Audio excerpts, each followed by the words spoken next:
Friends, welcome to Archu star logs. இன்றைக்கி நம்ம வீடியோவில் ரொம்ப சிம்பிளான டேஸ்டான பிஸ்கட் டெசர்ட் தான் பார்க்க போகிறோம். ரொம்ப டேஸ்ட்டாக இருக்கும், குட்டீஸ்க்கு ரொம்ப பிடிக்கும். ட்ரை பண்ணி பாருங்கள். இது செய்கிறதுக்கு தேவையான பொருள் பார்த்திங்கன்னா, பிஸ்கெட்ஸ் உங்களுக்கு என்ன வெரைட்டி பிஸ்கெட் பிடிக்குதோ எடுத்துக்கோங்க. 5 ஸ்லைஸ் ப்ரெட்டு, பாதாம் முந்திரி கட் பண்ணது, சாக்கோ சிப்ஸ், நாட்டு சக்கரை உங்களுக்கு தேவையான அளவு.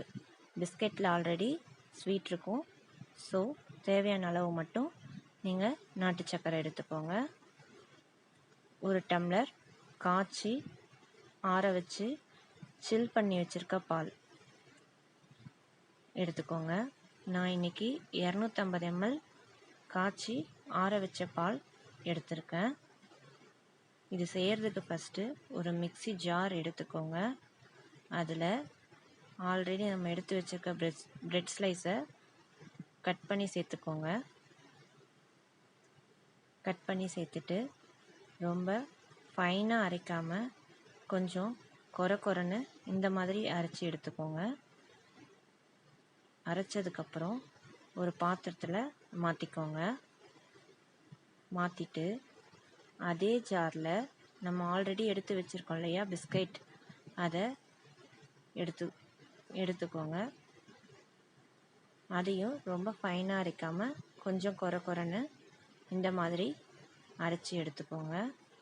இதையும் ஆல்ரெடி நம்ம ப்ரெட் எடுத்து வச்சுருக்கோம் இல்லையா, அதுலேயே சேர்த்துக்கோங்க. சேர்த்து நல்லா மிக்ஸ் பண்ணிக்கோங்க.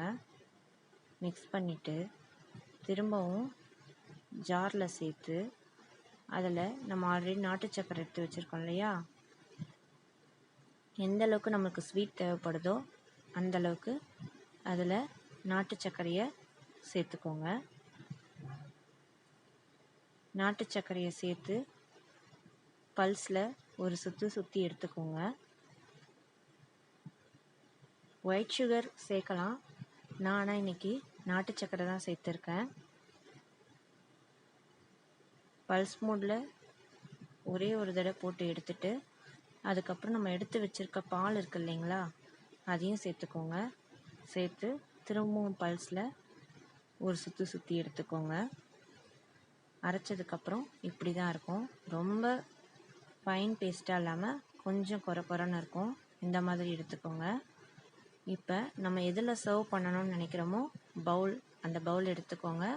அதில் இதை மாற்றிக்கோங்க. மாற்றிட்டு அது மேலே கார்னிஷ் பண்ணுறதுக்கு நம்ம ஆல்ரெடி கட் பண்ணி வச்சுருக்கோம் இல்லையா பாதாம் முந்திரி, அதை மேலே கார்னிஷ் பண்ணிவிடுங்க. மேலே நல்லா போட்டுட்டு சாக்கோ சிப்ஸ், இது ஆப்ஷனல் தான், உங்கள்கிட்ட இருந்ததுன்னா சேர்த்துக்கோங்க, இல்லைன்னா இந்த பாதாம் முந்திரியே போதும். என்கிட்ட சாக்கோ சிப்ஸ் இருக்குது, அதனால் சாக்கோ சிப்ஸ் லைட்டாக கார்னிஷ் பண்ணிவிட்டு சைடில் ஒரு நபாட்டி எடுத்து வச்சுருக்கேன். குட்டீஸ்க்கு இதை கொடுத்தீங்கன்னா ரொம்ப விரும்பி சாப்பிடுவாங்க. ட்ரை பண்ணி பாருங்கள், கண்டிப்பாக பிடிக்கும். இந்த வீடியோ பிடிச்சிருந்ததுன்னா லைக் பண்ணுங்கள், ஷேர் பண்ணுங்கள், பக்கத்தில் இருக்க பெல் பட்டனை கிளிக் பண்ணிக்கோங்க. கண்டிப்பாக ட்ரை பண்ணி பாருங்கள் ஃப்ரெண்ட்ஸ். பாய்.